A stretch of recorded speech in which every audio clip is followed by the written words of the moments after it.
안녕하세요. 키워드로 읽는 동양사상 6번째 효에 대한 2번째 시간입니다. 먼저 이 그림을 보시면 이렇게 이제 산에서부터 어떤 물이 이렇게 흘러갑니다.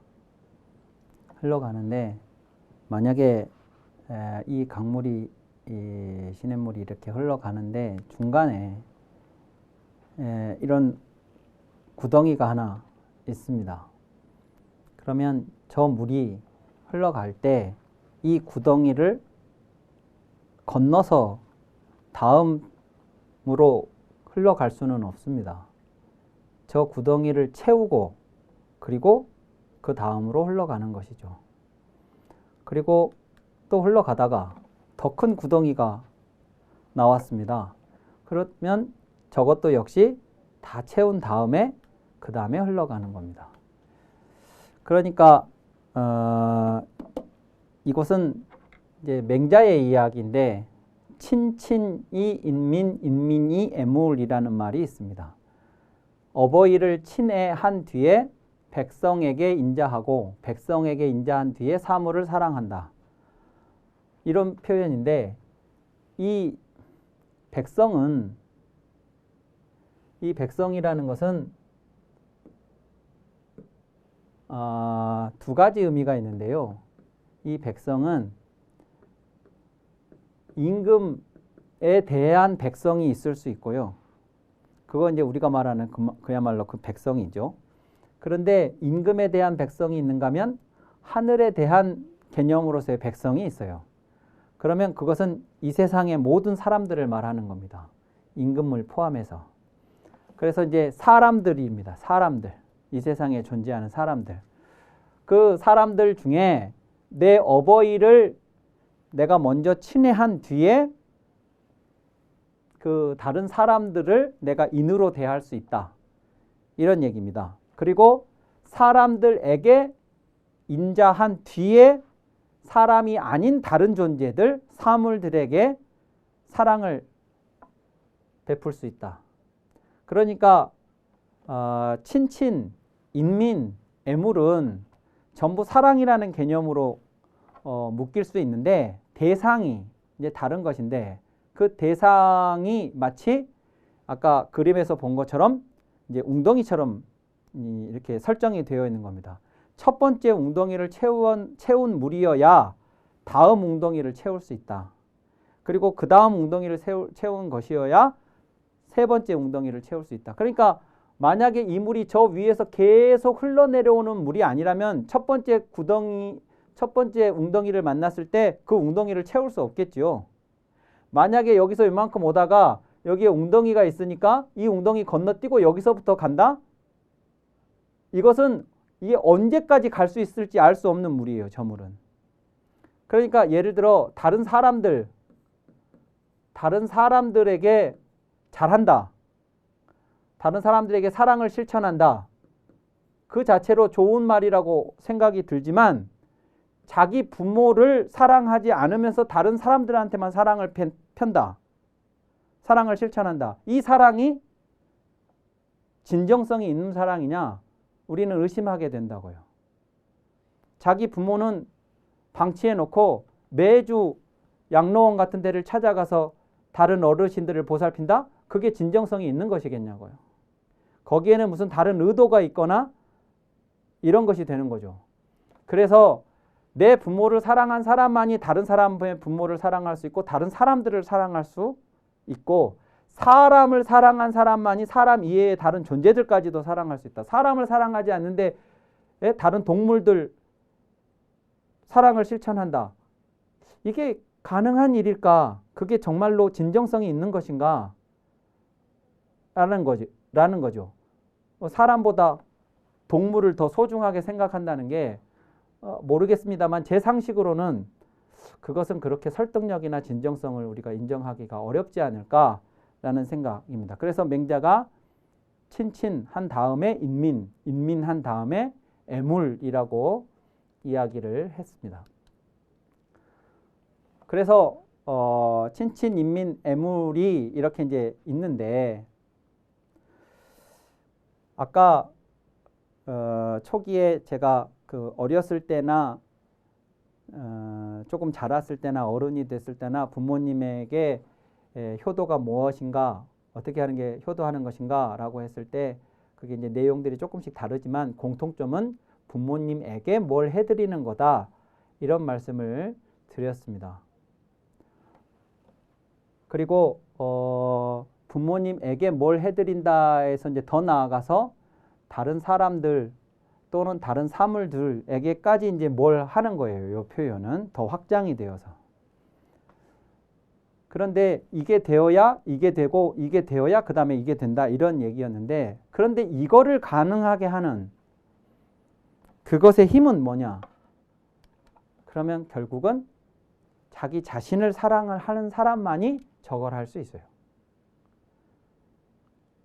자기 자신을 사랑하지 않는 사람이 이걸 할 수 없어요. 그러니까 예를 들어 부모님에게 효도한다, 부모님에게 감사한다, 부모님 은혜에 보답한다, 이런 말들이 아주 단순하게 생각해 보면 내가 내 자신을 사랑하지 않는데 그 사람이 부모님에게 감사할 리가 만무합니다. 즉 부모님이 감사한 이유, 그래서 부모님에게 내가 보답해야 하는 이유, 그게 뭐냐? 아주 단순하게 생각하면 나를 낳아주셨기 때문이거든요. 나를 낳아주시고 나를 길러주셨기 때문이에요. 근데 부모님이 안 계셨더라면 내가 이렇게 존재할 수 없고 이렇게 성장할 수 없었을 거다. 그러니까 그 은혜에 보답해야 된다, 이제 그런 건데, 근데 그걸 내용적으로 다시 들어가 보면 나를 낳아주셨다는 것뿐만이 아니라 그분들이 낳아준 내가 내 자신이 나를 사랑하지 않으면, 나를 소중하게 생각하지 않으면, 반대로 얘기하면 이런 나를 왜 낳았어요? 이렇게 되면, 누가 낳아달라고 했어요? 이런 식이면, 내가 내 자신에 대한 생각이 그런 거면 그런 나를 낳아준 부모가 뭐가 고맙겠습니까? 그렇죠? 그러니까 이제 원망을 하는 거죠. 왜 낳냐고 막. 그러니까 결국은 뭐냐면 내가 내 자신이 막 사랑스럽고 내가 소중하고 내가 좋아야 이런 나를 낳아주신 부모가 감사한 거지. 내가 나를 사랑하지 않는데 나를 낳아준 부모가 뭐가 고맙겠냐, 그겁니다. 결국 그러니까 내가 내 자신을 사랑하는 사람만이 타자를 사랑할 수 있다. 근데 그 타자 중에서도 나와 가장 가까운 거리에 있는 어버이부터 사랑할 수 있는 사람만이 다음을 사랑할 수 있다. 그리고 사람을 넘어서 다른 존재들까지도 사랑할 수 있을 거다. 그게 그겁니다. 그래서 자기 자신을 사랑한다. 이게 대단히 중요한 것인데, 이것은 13경이라고 하는 건데요.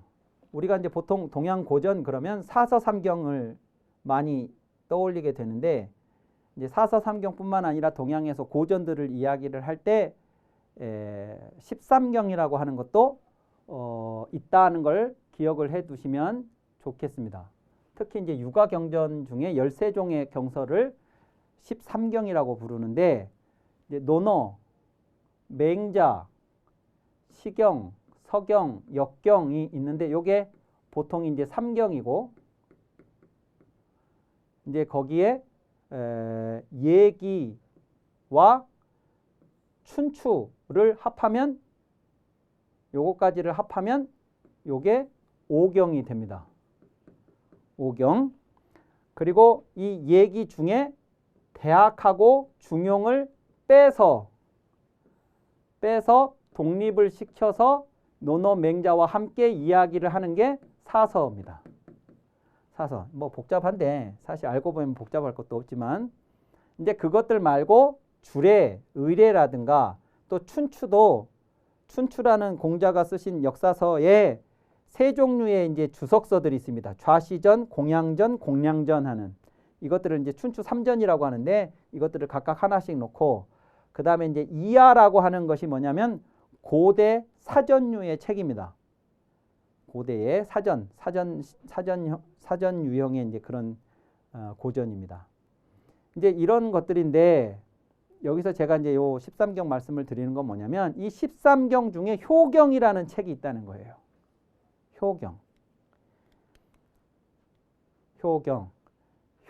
효의 바이블입니다.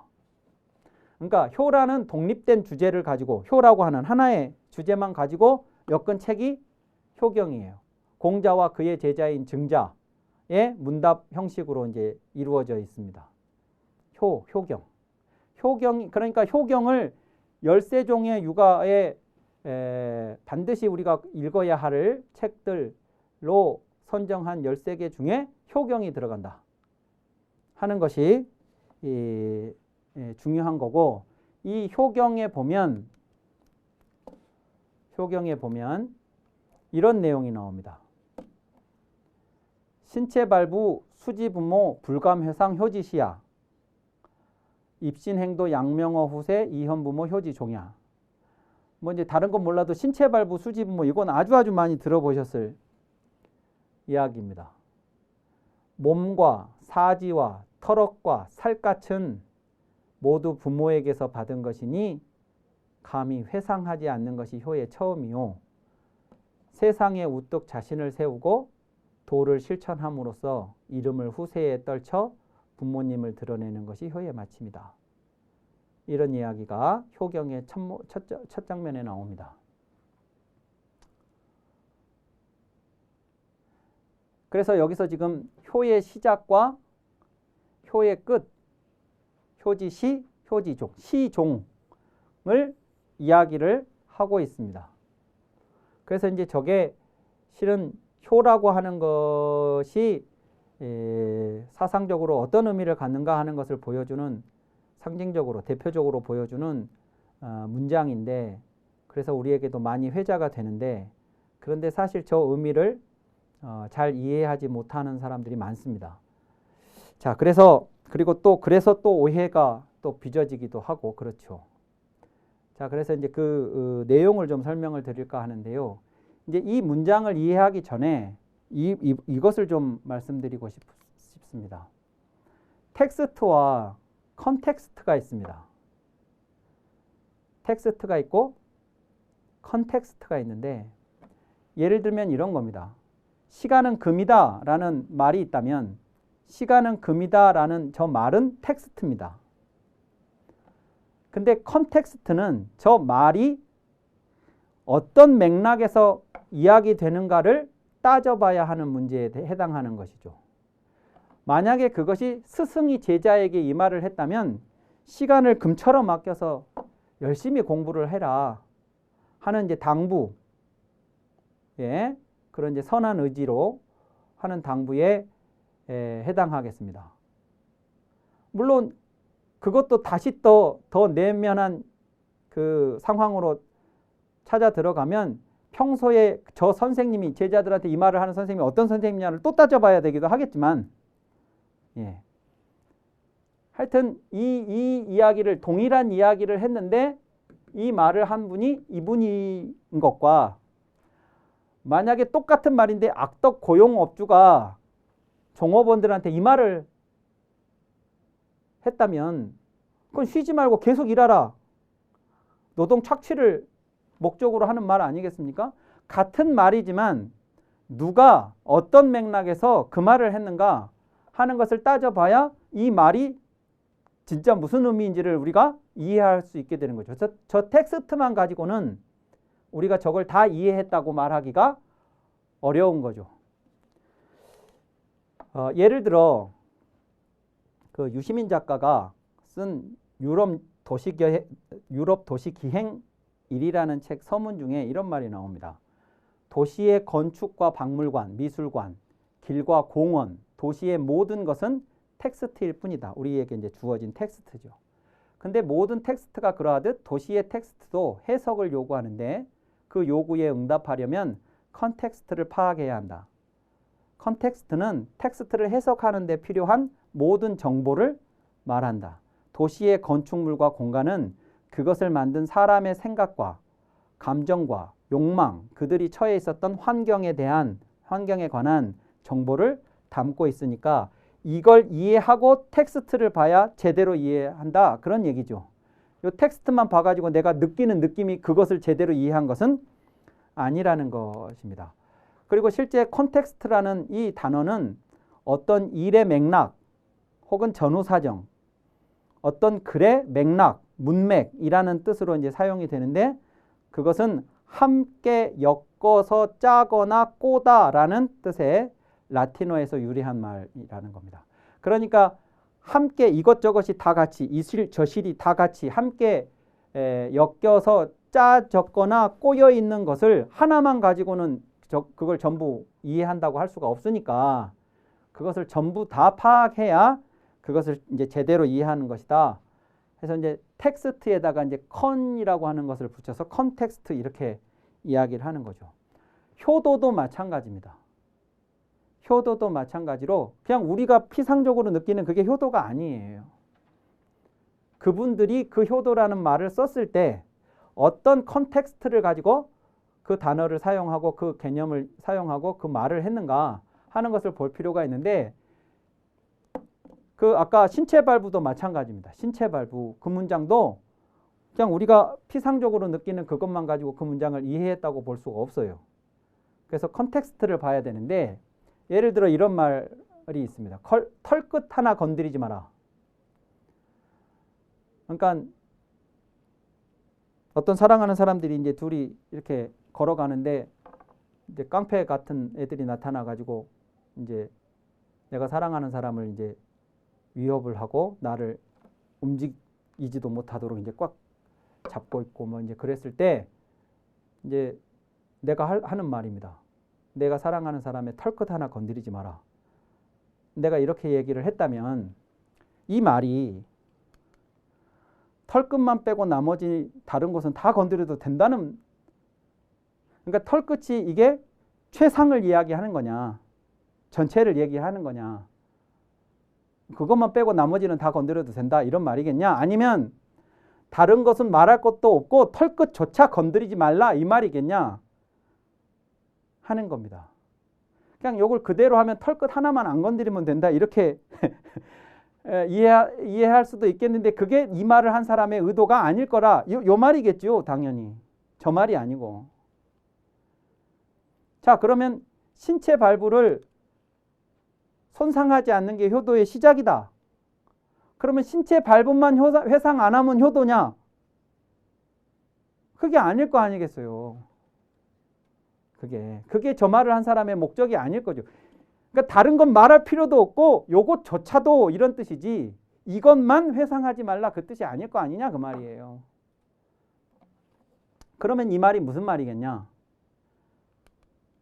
이 말을 좀 다시 재해석을 해볼 필요가 있는데 이 말은 이 세상 무엇보다도 자기 자신을 사랑하고 고귀하게 여겨서 소중하게 갖고 가라는 얘기입니다.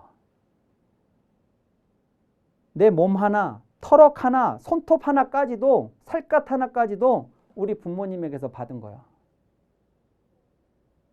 그렇게 소중한 거야. 그러니까 이 소중한 것, 소중하다 그러면 그거 다치면 안 된다는 생각으로 바로 연결되는 거거든요. 그거는 인간 감정상. 그러니까 회상하지 않아야 돼. 감히 얼마나 소중하게 생각하면. 그러니까 아버지나 어머니가 나한테 유물처럼 뭔가를 이거 꼭 너 몸에 지니고 다녀야 돼? 하고 마지막 숨을 거두기 직전에 나한테 어떤 물건을 주셨다. 나는 감히 그걸 어떻게 처분할 수 없습니다.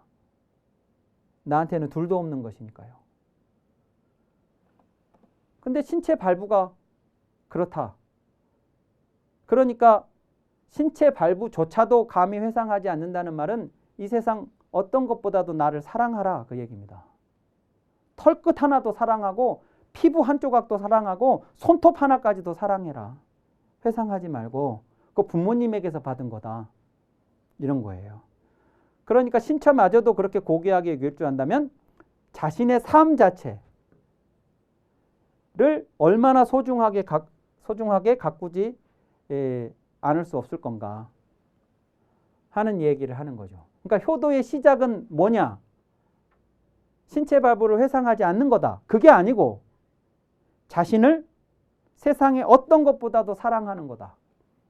이런 겁니다. 근데 돌이켜 생각해 보면 내가 자식을 낳았는데 자식이 자기 자신을 하찮은 존재라고 생각하는 자식과 자기 자신을 대단히 사랑하는 자식이 있다면 부모는 어떤 자식의 모습을 보면서 흡족해 하겠냐고요. 예. 만족해 하겠냐고요. 당연히 자기 자신을 사랑하는 아이죠. 사랑하는 아이. 그러니까 그렇게 사랑하는 아이니까 내 몸 이거 하나, 이 뭐 털럭 하나, 손톱 하나, 피부 하나까지도 사랑하니까 그걸 주신 이 부모가 나는 얼마나 감사하겠냐고요. 그러니까 부모한테 이제 잘하는 걸로 나아가는 거죠. 두 번째, 아이들이 읽는 위인전이 있습니다. 위인전. 위인전이 사전에 찾아보면 이렇게 나옵니다. 훌륭한 업적을 이룩한 어떤 뛰어난 사람의 삶과 업적 따위를 사실에 입각하여 적은 글. 그게 위인전입니다. 그래서 뭐 우리나라를 빛낸 백인, 뭐 세상을 빛낸 백인, 뭐 해가지고 아이들한테 위인전들을 많이 읽혔지요.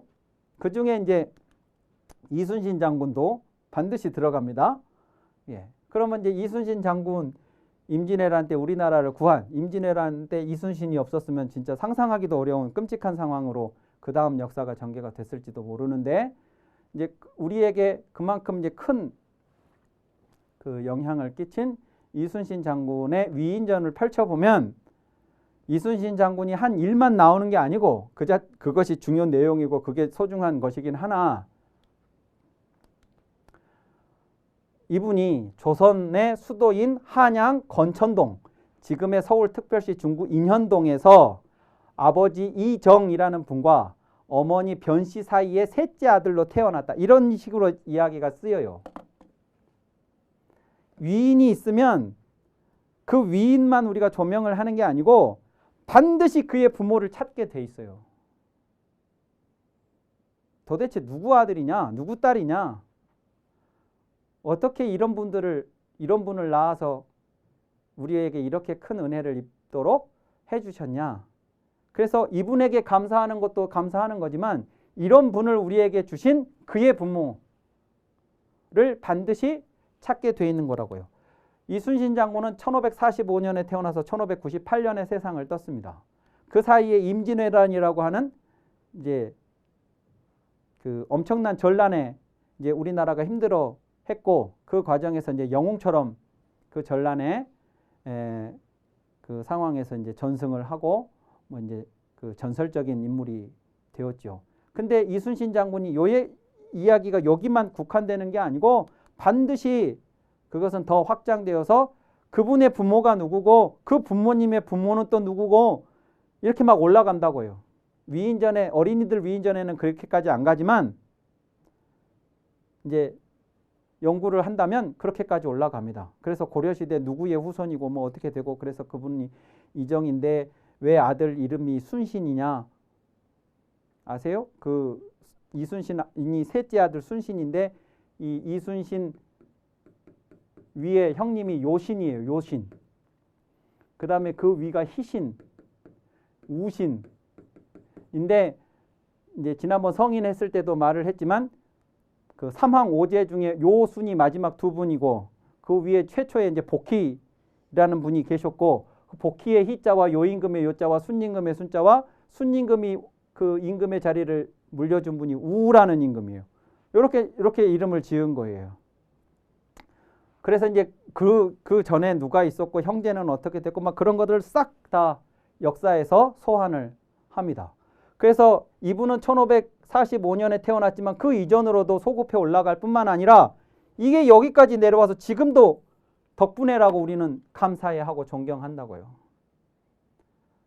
그리고 지금 돌아가신 지가 400년, 500년이 지났는데 여전히 우리는 이순신을 우리 아이들한테 읽혀요. 한 사람이 한 사람으로서 이 세상을 잘 살면 그 자신이 살았던 시대에 큰 공을 세울 뿐만 아니라 그 사람이 또 그 이후에 수많은 사람들에게도 영향을 미쳐서 그런 사람들이 계속 나오게도 만들고 또 그 한 사람 이전으로도 그냥 이름 없이 묻혔을 분들까지도 다 소환해서 우리가 기억하게 만든다고요. 나 하나가 잘 살면. 그 잘 산다고 하는 게 바람직한 삶을 살면. 그래서 입신, 행도, 양명어, 후세, 이현, 부모, 효지, 종야.